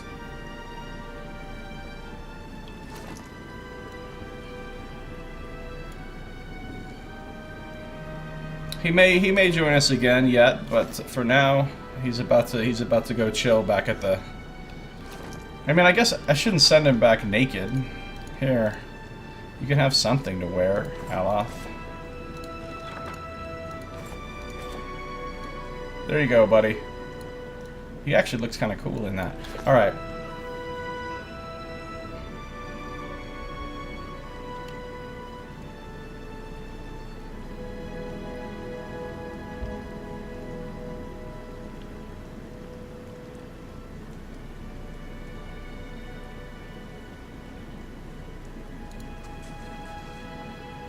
The one-eyed Orlin waves to you with a large grin. He brushes his hands across his worn tunic, and a flurry of leaves, bugs, and fur shakes loose. Hello again, traveler. Is there something on your mind? What brings you here? Other than the delicious venison, new trees to document, new animals to sketch, new sights to be seen. I've learned as much as I can from the druids of my circle. I'd rather wander and learn than take root and stagnate. Druids of his circle. So if you're traveling to Deerwood and need another set of hands, I'd welcome the safety of a group. He gives you a toothy grin. Yeah, well, mages are okay, but they're not as good as druids. Druids are so good in this game.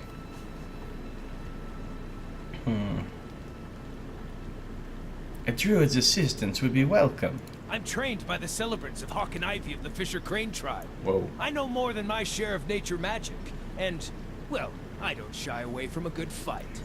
An impish smile overcomes his face. I have business with the druids that live near Twin Elms. So long as we find ourselves there eventually, I'm happy to follow along. Cool. You're welcome to join us. Splendid! It'll be an honor to run with a pack for a change. He darts forward and grips you by the sides. Okay, whoa, whoa. No touching. Alright, so I will kick Aloth to the curb. Goodbye, Aloth, for now. And Haravius, welcome to the crew. Do-do-do-do. So I didn't, like, instantly get a quest for him, did I? I have her quest. Tied below, I have Kana's quest, Durance's quest, Adair's quest. But I no longer have. I do not have a quest for Aloth or Haravius yet. Need something? Yeah? Ready. Yeah? Understood. Yeah. Need something? Eh? Ready. Need something? I'll stay out of sight. On it. Need something? Yeah? Yeah? Yeah? Ready. So he's got Spirit Shift Stelgare. He turns. Oh, so he is the thing that he did kill this. He just did it in his raw form. Oh, he's already got 3rd level spells too. Druids have some good spells. Really good spells. Okay, let's check him out, first of all. He's wearing some jank leather armor, apparently. He's got a wand? Really? A fine wand. And a fine spear. That is one fine spear you have there, sir. And some fine leather armor. He could probably just wear Aloth's armor straight up. That's plus area of effect, which is perfect for a druid. Yeah, actually. I mean, it's not as much DR as the fine armor, but come on. 10% more area of effect is amazing. So there you go. Boop. And he looks kind of cool in it. He's not going to be hitting anyone with a spear. That you need to understand that right away, sir. What's her dexterity? I'm just curious. 14. Okay, what's his stats looking like? Pretty mediocre all across the board. Oh yeah, Minor Threat is nice. That's the Orlan racial ability, and it's so good. 10% of hits converted to crits when attacking the same target as an ally. 387 and 97. Well, much more than me. More health, same endurance as endurance.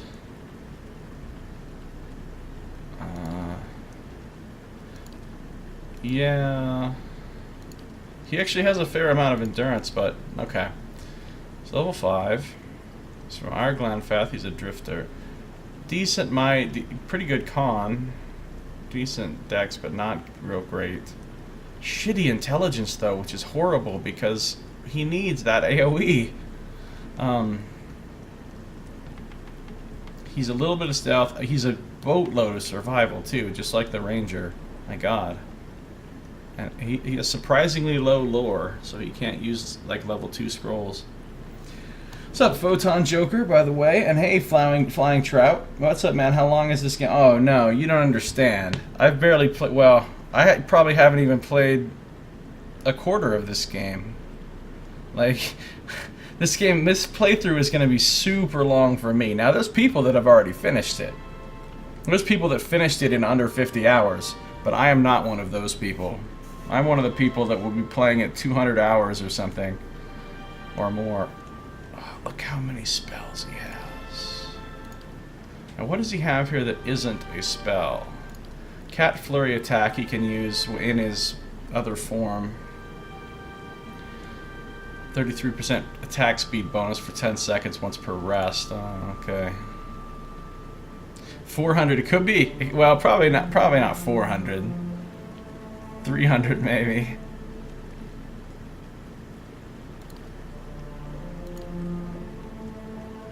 He's got a bonus first level spell. That's a nice talent. And he's got weapon focus peasant. Oh, well, that's cool. I'll give him a hunting bow. I'll give him that extra fine hunting bow that the rogue had. That works. He's certainly not going to be meleeing unless he absolutely has to. Although I suppose, really...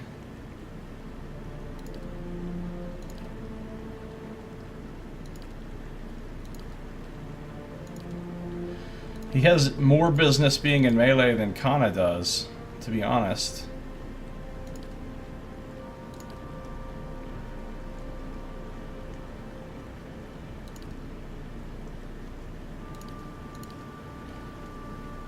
What all is included in that? Does that include quarterstaff too? It does. Cool. So I'll give him a hunting bow and I'll give him a quarterstaff as his second weapon, so he has a reach weapon if he needs it for melee. But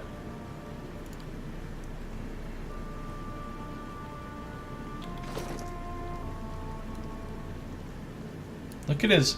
So his hair... Oh, that's his ear. His long ear, and it's got hair on it, and then the other one's been ripped off. And he's got an eye patch. He's not using a wand. He can have this. I don't have another quarterstaff.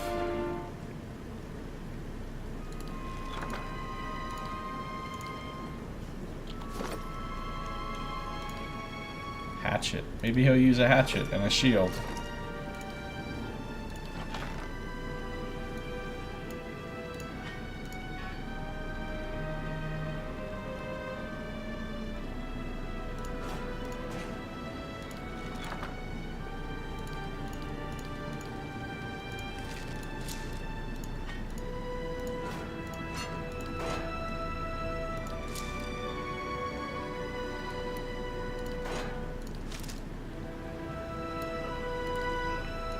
So look how many people I have using bows now. And Kana just got the chant. He just got the thing. Oh, he needs this to be his default, I think. Because he's going to be using sure-handed Isla Noctur arrows with speed, which is going to make everybody's ranged attack speed and reload speed faster, which would be awesome with this much ranged. Okay. So, let's see. What else are we going to give him? Cloak of Protection, I guess. We'll give him this because he needs it. His intellect is kind of sad.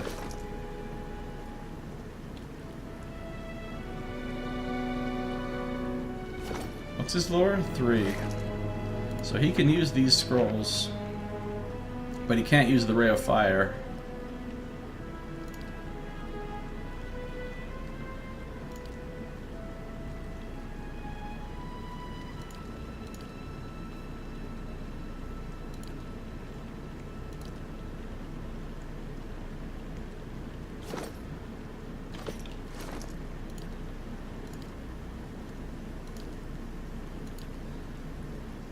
Okay, now he can actually use one of those healing belts or whatever, because he can actually cast healing spells. Did we ever figure out for sure, like, whether that healing boon is healing dealt or healing received? Does anybody actually know the answer to that? I'm assuming it's healing dealt, but... Oh, wait. These enchantments do lend additional power to those spells of mending and recuperation which strike it. That makes it sound like it's healing received, not healing dealt. I mean, that sounds pretty clear to me, actually.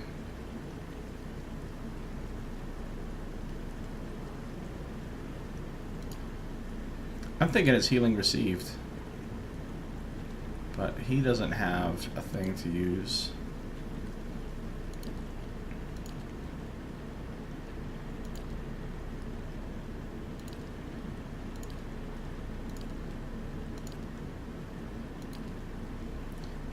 Maybe he'll use Fulvano's amulet.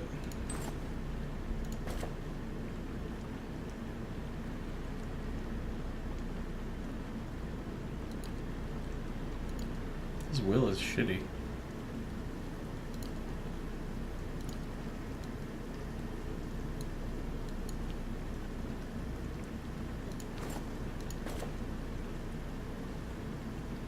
You can't ever get the healing bonus to work, really? Yeah, maybe it doesn't work. Who knows?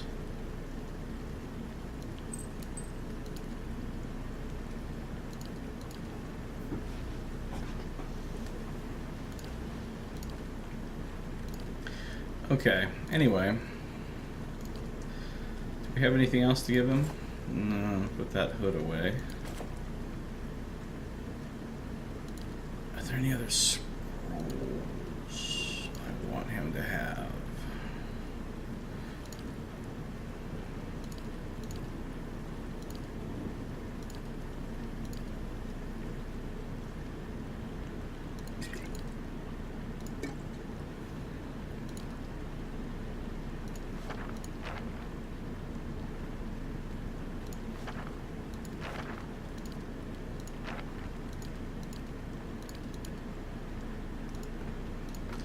Okay, so his gear is basically sorted out. We figured out what his abilities are, such as they are. Ready. So he can use this once per encounter. I don't know how long it lasts. Now, his spells are awesome. He's got Charm Beast. First level druid spell. It's an AoE. So if there's multiple beasts, and beasts includes things like bears and wolves and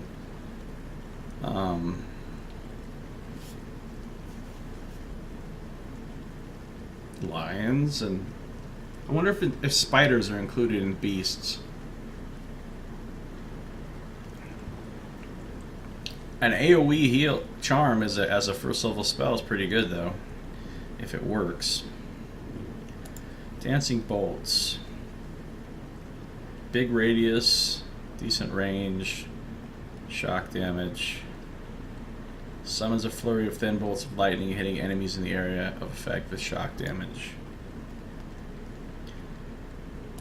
Nature's Mark. Radius. -10 deflection and reflex. Causes enemies in the area effect to glow with pale green light, making them easier targets. Affected enemies suffer decreased deflection and reflex. So it's kind of fairy fire. Nature's Vigor. Now, see, he actually has some heals, plus he has big AoE nukes. Druids are awesome. It's fast cast, which I like. It's a radius, not a huge one, but radius from caster, right? So if he goes to cast this, like Dancing... Oh, Dancing Bolts is a pretty big area. Yeah?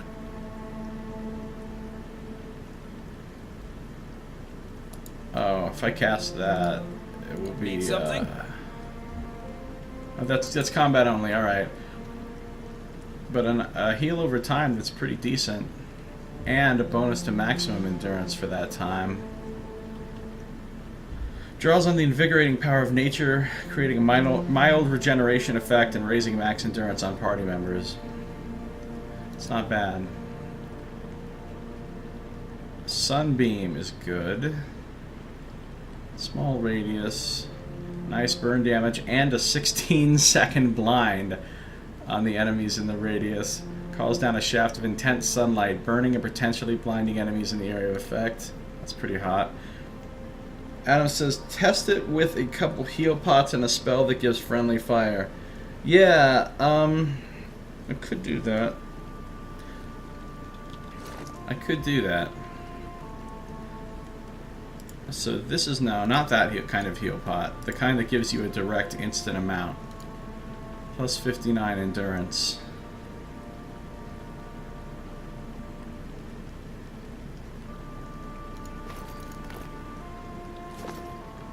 Alright, let's try it. F5. Hey, of course. And we will, Yeah? we will nuke our own guy here. Huh? Alright then. Oh yeah, I was like, we'll use the wizard, but the wizard's gone. But that's fine. We have ourselves a druid who can do plenty of damage. So we took 19. Gonna need to do more than that.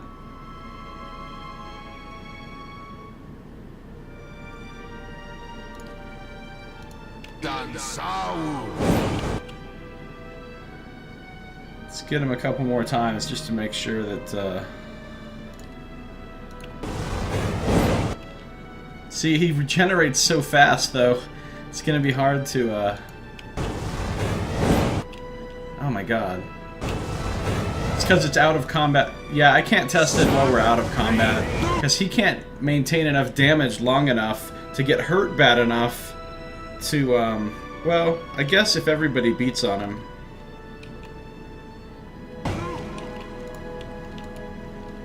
Wait, we can't do that anymore? Oh, it's because I have him selected also. On your word. Alright, kill him. Get him. Your tail ends here. He's like, they can't even hit him! The whole party cannot kill him. He's so overpowered. He doesn't even have a shield or defender on. You can't kill me. You can't kill me.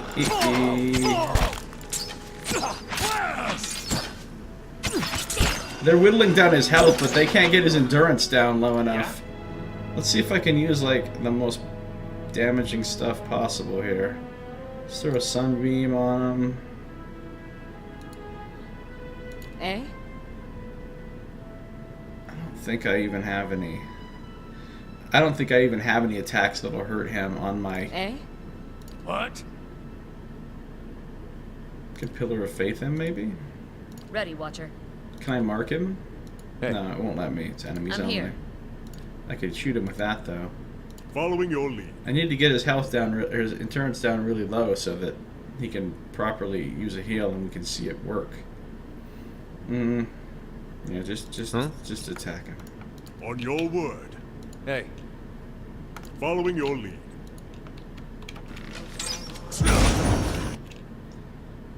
Oh, he's still not down enough for the potion to... He's unkillable! Well, they're gonna kill him because his health is going down, but, like... Alright, forget it. Just forget it. Forget it. Reloading the game. Oh, shit. What did I just do?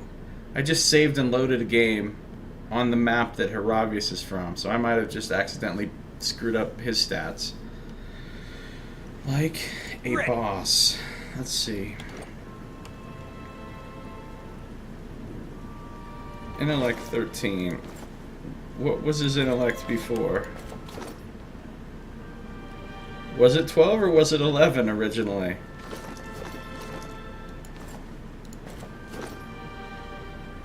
And like these defenses. Well, okay. Even if I buffed him slightly, and I don't even know if I did or not, it's not. It wouldn't be that much, and it's not that big of a deal right now. We'll just try not to do that again. I'm just going to assume it works, and if it doesn't work, then, you know, oh well, but how many of those belts do I have? I have 3 of them, don't I? Okay, well, that's fine. Knockdown? Knockdown what? Yeah? So Sunbeam is awesome. Nature's Vigor is good. Dancing Bolts is good. Talon's Reach, fast cast. God, I love fast cast spells because they pretty much go off instantly. And it does a lot of slash damage versus deflection. This is pretty much just like hitting somebody with a great big sword from 6 meters away. Oh, it's an area. What? It's an area of effect. Never mind. It's like hitting several people with a great big sword. And it's faux AoE too, so I can just be like, well, I don't want to waste his spells and have to reload, but still. You get the point. That's a pretty, and it's, so that's a fast cast, instantaneous damage to a bunch of enemies at once. That's a pretty nice spell. Tanglefoot is amazing. It's like what Web should be. The wizard spell Web doesn't really do shit, but Tanglefoot sure as hell does. Speed fast, gigantic radius, lasts 23 seconds, and it hobbles them as they go through there. Like, rapidly grows a patch of twisted vines that surround and entangle anyone unlucky enough to get caught inside. Characters who set foot inside the area of effect become hobbled. Tanglefoot is so good. Like, you throw this down in between a group of enemies and you, and it takes them so long to get through there that you can, like, do all kinds of stuff to them by the time they... Tanglefoot's amazing. At least it was in the beta. You know, I don't know if it's been nerfed or whatever, but... Vile Thorns is... Oh, it's a cone. Yeah, that's right. It's a nice big cone. Well, big-ish cone. It would be a nice big cone if you didn't have a super low intellect. Oh, not... Yeah. If I'm gonna test it, I'll test it with actual enemies. I'll get into combat with actual enemies and just let them beat on him. And then, you know, like I bet those lions could get his health down plenty fast.